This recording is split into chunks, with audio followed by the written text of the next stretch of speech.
doing, man? Gas. I'm okay, how are you? Yeah, I'm doing all right. Two Brits abroad. Yeah, I was thinking, I was like, you don't sound like you're from Canada. No, I'm from Chester in England. Oh, nice. Oh, nice. I've never been to Chester, but I live in London. I live in Hackney Wick, so Yeah, kinda yeah, yeah. close. But No, no. No. no, it's near Liverpool. It's up in the northwest. Oh, nice. I mean, the North connection. I'm from Glasgow, obviously, so Yeah, I know. we love the North. Yeah, everyone knows you're from Glasgow and you love Glasgow. So why did you move to London?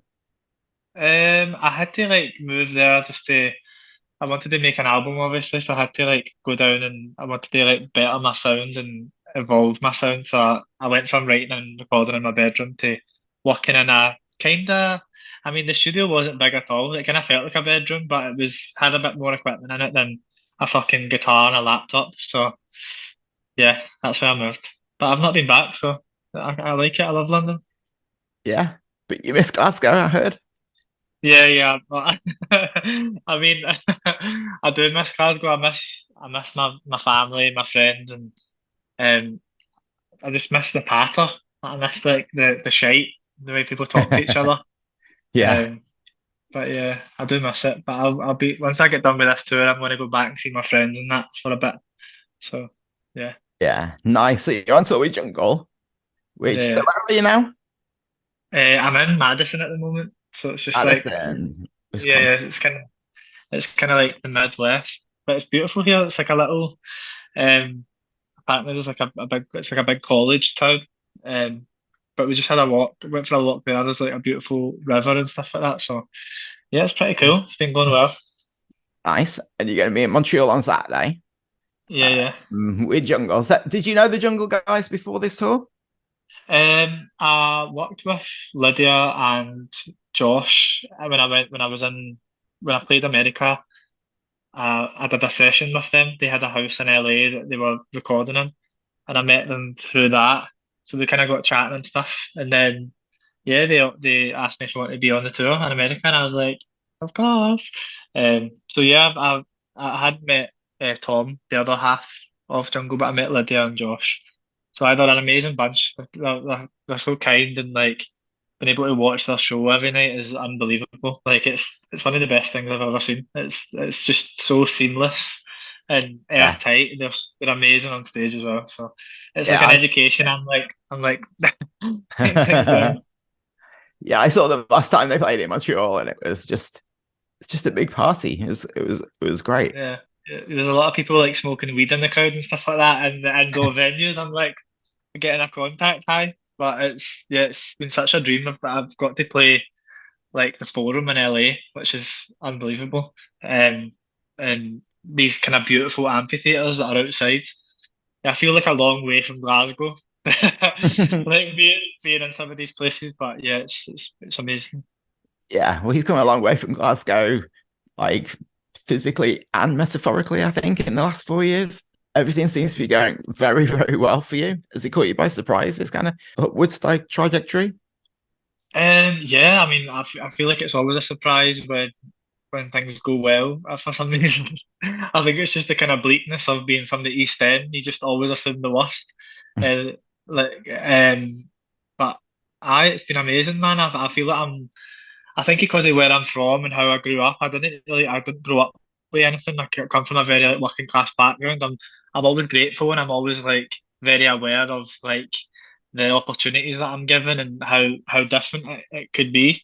So I think it's everything's always a plus for me. So I think my outlook on life in general and my career has always been like if I get anything, it's amazing. So yeah, I seem to be doing okay. I'm literally like living my childhood dream, me like touring across um America. Like it's insane. We were in Chicago yesterday, I had a day off, and I was just like, I'm in Chicago. Like this is fucking this is insane.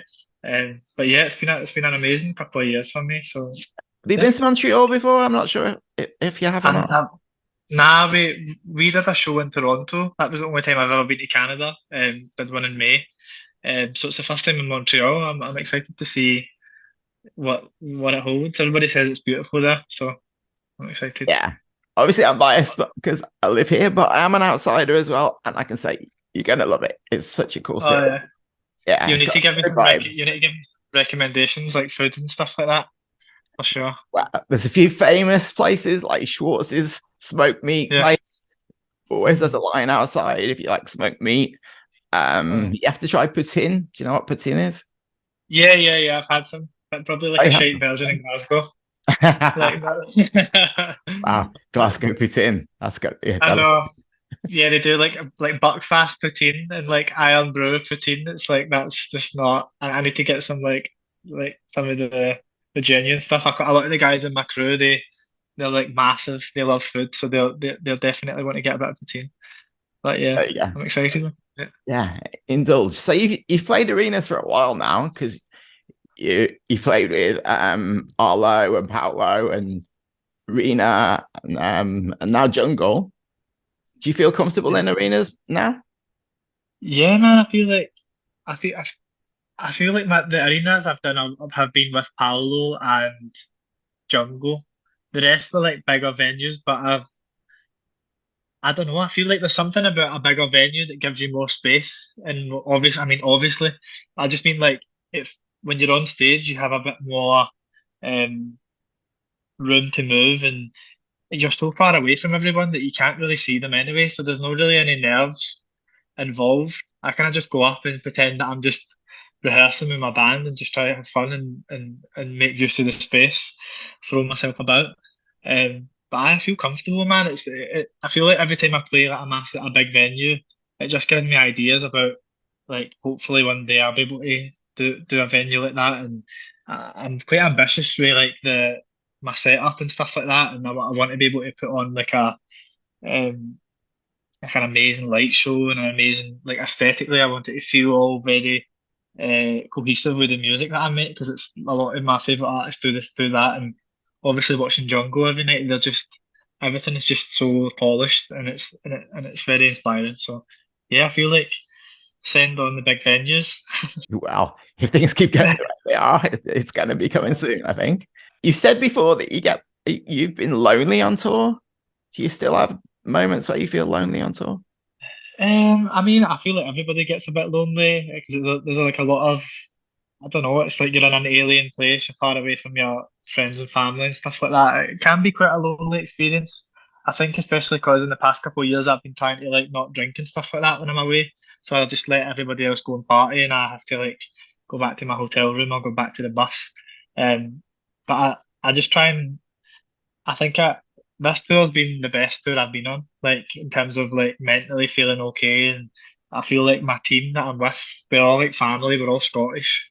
So I never feel that far, I never feel that far away from home because I'm at the breakfast bar in a whole random hotel and I'll just hear somebody tap my shoulder, all right, what's happening? How you doing? So it's like, I never feel that lonely when I'm with my team. So, Yeah. but I think if you ask any artist, man, it's like, it can be difficult because it's kind of like a slog and then the thing that you're there for, you're only on stage for half an hour or an hour, and the rest of it is just sitting in a car, sitting in a bus.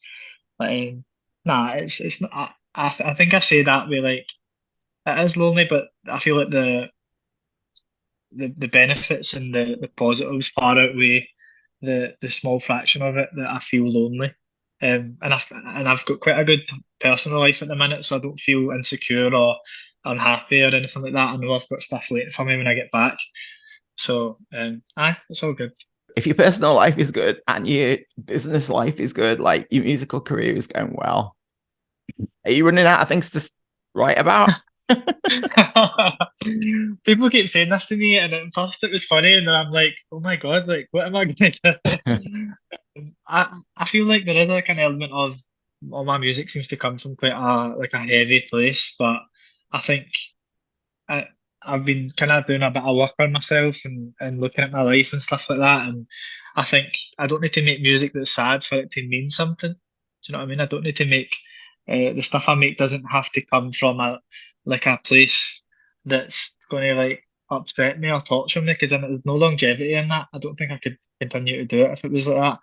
And I think maybe my next album might be a bit more like of a celebration of the good stuff or just kind of taking a step back and being appreciative or having been grateful for the good stuff that's in my life. But I think even in the sad stuff I've made, there's always been a line of hope through it. So I Yeah, hope, for sure. because there's no point in listening to it if it's like that. But I sure as God hope not, or else this would be my career over. Because I'd rather be happy than have to be sad to make another album again. Yeah. So Well, yeah, hopefully you can find that balance. I'm sure you can. So what do you yeah. think, like in the last 4 years, what do you think you've learned about yourself in that time? But I'm capable of far more than I ever thought I was capable of, for sure.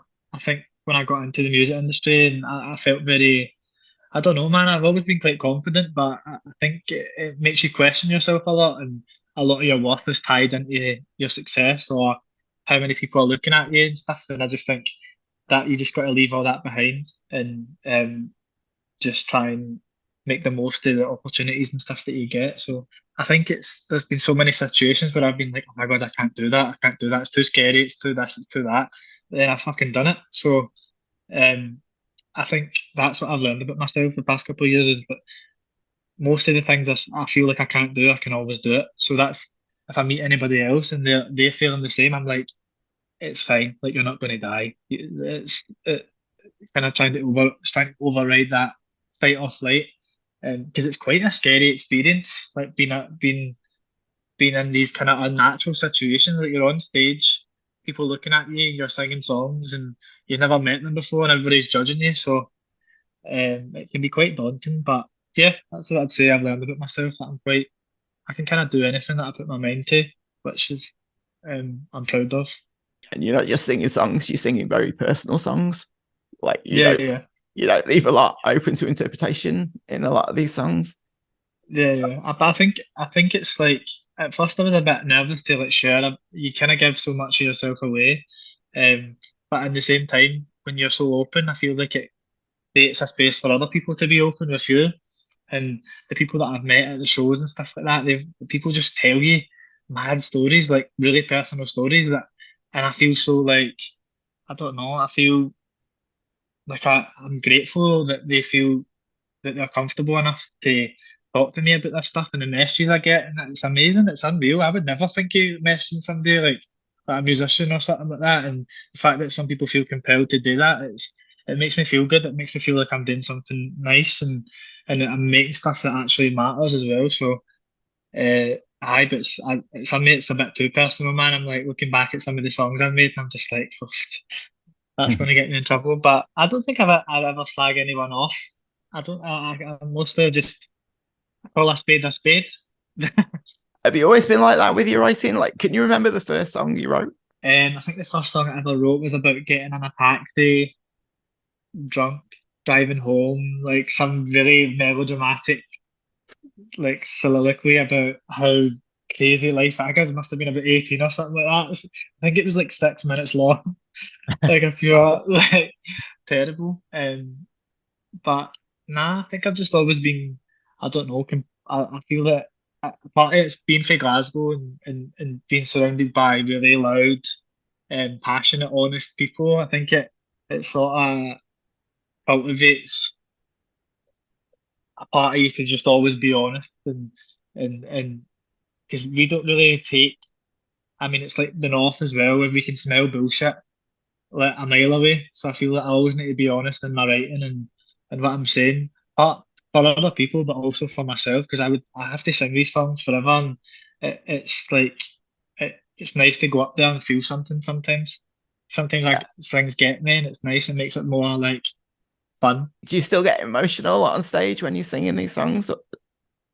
Like, do Um, you still feel it?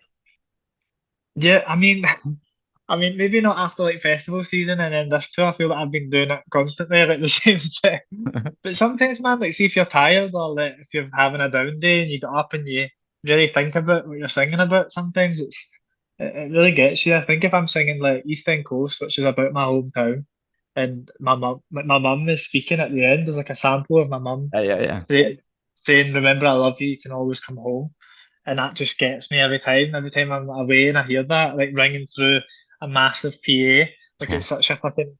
It makes me feel like I'm fine. I'm going to be okay, sort of thing. Yeah. But I try to be professional, try and rein it in. But sometimes if I'm having a sad day, I'll get a wee. But yeah, What would you say was the best advice you got from your mum? the best advice that I got from my mum. Jesus, you're gonna make me cry just thinking about my mum. The best advice that I ever got from my mum, I think just to like not care too much about what other people think about you. Like that's definitely my mum. Me and my mum have had a special relationship since I was a kid. Like we would just, could always be myself with my mum. There was never any sort of um I had to pretend or act a certain way.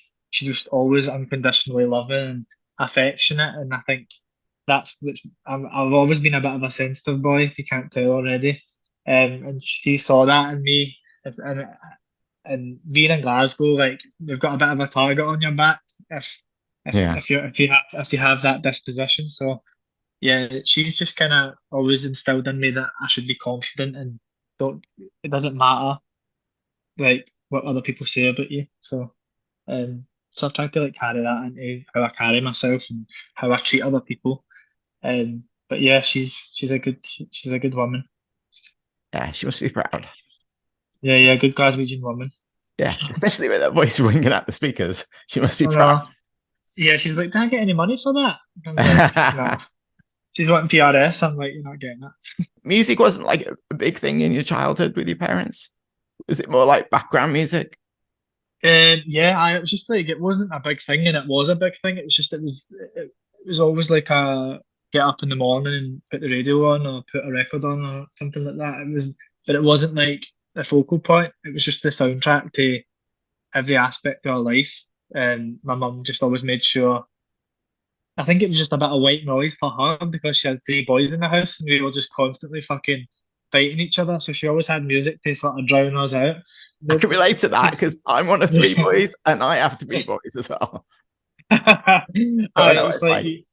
you can understand like sometimes it's not quiet you just need something loud enough to drown out the sound of three fucking annoying kids. Um, but yeah, it was my family's pretty normal. Like my brother's a scaffolder, my other brother is a mechanic, and my mum was a hairdresser for a lot of her life. So it wasn't like we weren't a musical family or anything like that. No.